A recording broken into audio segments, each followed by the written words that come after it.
Here's a truth that flies in the face of everything we're told about retirement planning. Many retirees end their lives with more money than they had when they stopped working. Not because they struck gold on Wall Street or timed the market just right, but because they were too afraid to touch what they'd saved. That fear isn't a quirk. It's a crisis, a silent epidemic hiding behind modest homes and quiet neighborhoods. A generation of hard-working Americans who scrimped and sacrificed only to live their golden years shackled by financial anxiety. And the numbers tell the same story. Retirement is supposed to be a reward, a phase of life marked by freedom, family, and fulfillment. But for millions, it's filled with a haunting question. Can I afford to spend? This mindset even has a name. Economists and financial planners call it the consumption gap. It's the gap between what retirees could spend and what they actually do. In a study published in the Journal of Financial Planning, researchers found that retirees consistently spend far less than sustainable models like the 4% rule would suggest. In fact, rather than watching their savings shrink, many retirees' portfolios remain stable, or even grow. Some even keep saving money throughout retirement. And this trend isn't limited to good times in the market. Even in the years 2000 through 2008, a brutal stretch marked by the dot-com crash and the Great Recession, wealthier retirees saw their portfolios grow. And wealthy here doesn't mean yachts and private jets. We're talking about people with around $700,000 or more. But if the money is there, why won't they spend it?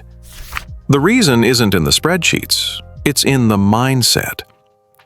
These are people who built their wealth by saving, sacrificing, and deferring gratification. That mindset doesn't vanish with a birthday. When you've spent decades teaching yourself to save, spending feels wrong, even dangerous. Add to that the ever-present fear of the unknown, inflation, long lifespans, a sudden market crash. And it's no wonder retirees are terrified to spend what they've earned. Imagine having $4 million in retirement accounts, full pensions and social services, and still saying, "I don't have enough money to travel." Why? Because when you've been conditioned to save, spending feels like failure, even when you're told you can afford it. One couple, well into their 70s, with $7 million in savings and guaranteed income covering all their expenses, asked if they could afford to buy a new front door. Let that sink in. A front door. This isn't scarcity. This is psychological captivity. And it's robbing people of the very freedom they've worked for their entire lives.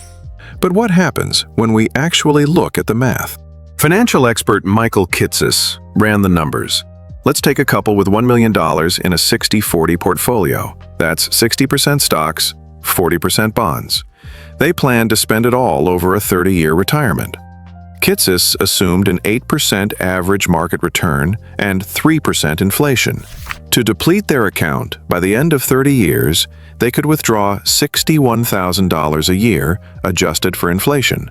That's a 6.1% withdrawal rate, far above the traditional 4%. And here's the kicker. They wouldn't even touch their principal for the first 17 years. Let's go pessimistic. Same couple, same 30-year timeline.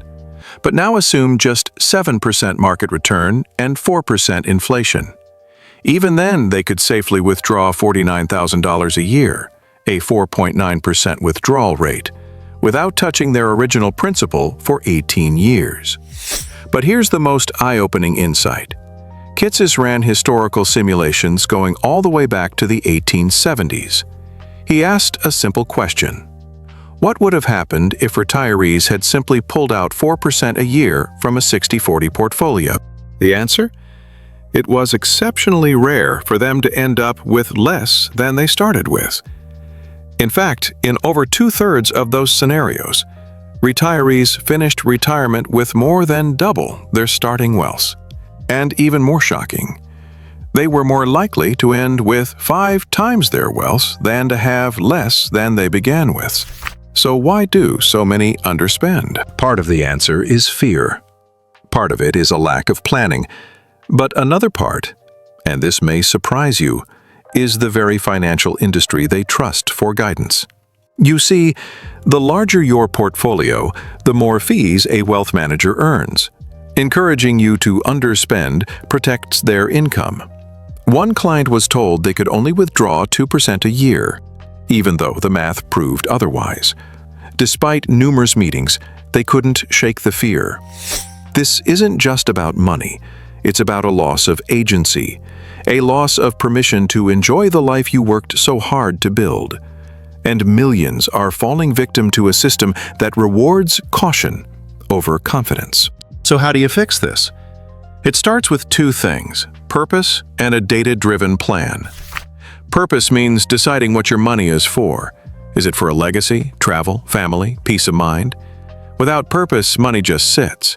With purpose, it moves. Then comes the plan, one that's built on evidence, not fear. Some may find comfort in income annuities. These create guaranteed income which can double spending confidence, even if it means ending up with less money in the end. But the better path for many is a dynamic income strategy. This strategy adjusts spending based on real-time market performance, stress tests your portfolio against history's worst downturns, uses liquidity buckets to ensure you never have to sell investments in a crash, and includes regular reviews to keep everything on track. It also replaces the outdated probability of success model with a flexible roadmap. Retirement isn't pass-fail. It's adaptable. It should bend, not break. With dynamic income planning, retirees gain something most plans can't provide: confidence to spend. Confidence that survives market shocks. Confidence that turns a lifetime of saving into a lifetime of living. Because the cost of underspending is higher than most think. It means fewer visits with grandchildren. It means dreams left unrealized. It means dying with a full account and a heart full of regrets. So ask yourself this: what would you do if you finally gave yourself permission to spend? Write it down. Visualize it. Then build a plan that makes it possible. Because if not now, then when? Or worse, who will? If this message resonates with you, if you believe more people deserve to retire with clarity, confidence, and control, then don't stay silent.